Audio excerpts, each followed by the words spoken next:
안녕하십니까? 우리는 오늘 하나님의 증거, 즉, 나무에서 금으로 변화되는 여정을 함께 나눌 것입니다. 이 여정은 에스겔식 12단계 기도를 통해 우리의 자아를 파쇄하고 신성한 본성을 회복하는 과정입니다. 이는 인간적인 노력을 부수고 오직 그리스도만이 온전히 드러나는 금등잔대로 변화되기 위한 영적인 전쟁임을 기억해 주십시오. 먼저 우리가 흔히 가지고 있는 오해에 대해 이야기해 보겠습니다. 하나님의 증거는 우리가 행하는 전도 활동이나 사역의 결과물이 아니라고 생각하기 쉽습니다. 그러나 진실은 명확합니다. 교회는 그리스도 안에 있는 하나님의 증거와 표현이 재생산되는 곳입니다. 핵심 메시지는 이것입니다. 신실한 증인이신 그리스도께서 우리 안에서 다시 태어나시는 것, 그것만이 참된 하나님의 증거입니다. 그럼 이제 나무와 금이 무엇을 상징하는지 살펴보겠습니다. 나무는 우리의 선한 행동이나 종교적인 열심을 의미합니다. 겉보기에는 화려하고 좋아 보일지라도 시련의 불 앞에서는 쉽게 소멸되는 것이 인간의 노력입니다. 반면 금은 오직 하나님의 신성한 본성만을 나타냅니다. 이것은 어둠 속에서도 빛을 발하는 금등잔대의 재료가 됩니다.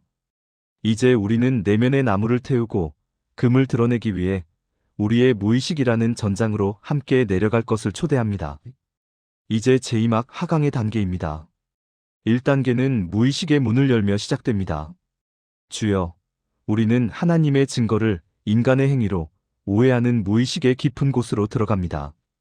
주님을 표현하기보다 나의 어떠함을 증명하려는 종교적 자아를 파쇄하러 가는 것입니다.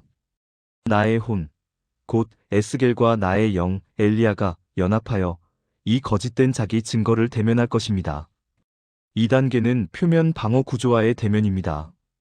우리는 흔히 내가 열심히 일하고 선한 행동을 보여주는 것이 하나님의 증거다, 혹은 눈에 보이는 성과가 없으면 너는 증인이 아니다라고 생각합니다. 하지만 이것은 하나님의 증거가 아니라 사실은 자아의 노출에 불과합니다. 교회는 그리스도의 재생산이며 오직 그리스도만이 하나님의 신실한 증인이심을 분명히 해야 합니다. 3단계는 인본주의의 나무 성벽을 허무는 것입니다. 겉으로는 화려해 보이지만 신성한 본성인 금이 결여된 인간적인 노력의 구조물들입니다. 우리는 그리스도는 하나님의 증거여 표현이시다라는 진리로 이 썩어질 나무와 같은 인간적인 노력의 벽을 부숴야 합니다. 사람이 아닌 하나님의 본성이 온전히 나타나야 합니다. 4단계는 진리의 말씀 심기입니다. 요한계시록 1장 5절의 말씀처럼 신실한 증인, 죽은 자들 가운데서 먼저 나시고 지상의 임금들의 머리가 되신 예수 그리스도의 말씀을 심습니다. 핵심 진리는 이것입니다.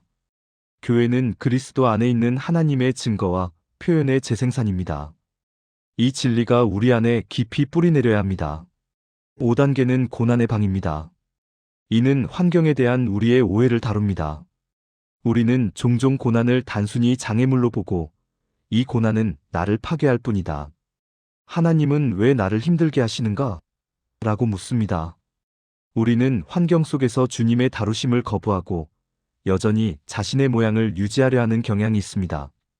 하지만 6단계는 금등잔대를 빚으시는 손길을 깨닫는 것입니다. 우리의 환경에서 일어나는 모든 것은 주님을 알아가게 하기 위한 금등잔대의 두드림임을 기억해야 합니다. 환경에 복종하지 않는 것은 주님을 알 기회를 허비하는 것과 같습니다. 자아를 지키려는 모든 저항은 무너질지어다. 7단계는 고난이 아니라 참여입니다라는 진리입니다. 핵심 진리는 금을 쳐서 대의 형태를 만드는 과정이 바로 믿는 이들이 그리스도의 고난에 참여하는 것을 상징한다는 것입니다. 유명한 말처럼 사람이 자기 생애에 하나님을 알지 못한다면 평생을 허비한 것입니다. 8단계는 심연의 착각, 즉 기름 없는 등잔에 대한 것입니다. 우리는 예수의 영 없이도 주님의 일을 할 수 있다고 착각하기 쉽습니다. 예수님의 이름을 부름으로 그분의 영으로 충만해지지 않은 채 증인이라 자처하는 것은 속임수입니다. 이것은 기름 없는 등잔대와 같아서 아무 빛도 발할 수 없습니다. 9단계는 참된 증거의 회복입니다. 예수님의 증거는 그 본성이 금, 즉 신성해야 합니다. 오직 주 예수님의 이름을 계속해서 부름으로 그분의 영으로 충만해질 때에만 우리는 참된 증인이 될 수 있습니다. 죽은 종교적 행위는 파쇄되고 예수의 낙인이 금빛으로 우리의 삶에 새겨질 것입니다. 10단계와 11단계는 보좌 앞에서의 선포입니다.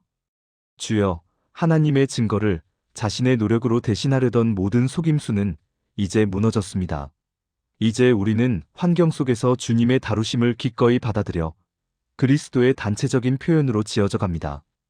교회는 어둠 속에서 빛나는 7 금등잔대가 되었습니다. 마지막 12단계는 생기, 즉 루아흐의 대언입니다. 생기야 불어라. 고난 앞에서 위축된 모든 지체들 위에 불어라.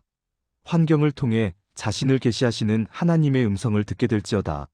주 예수의 이름을 부름으로 그분의 영으로 충만하여 예수님의 살아있는 증거가 될지어다. 하나님의 증거는 바로 이것입니다. 우리는 그분의 표현입니다.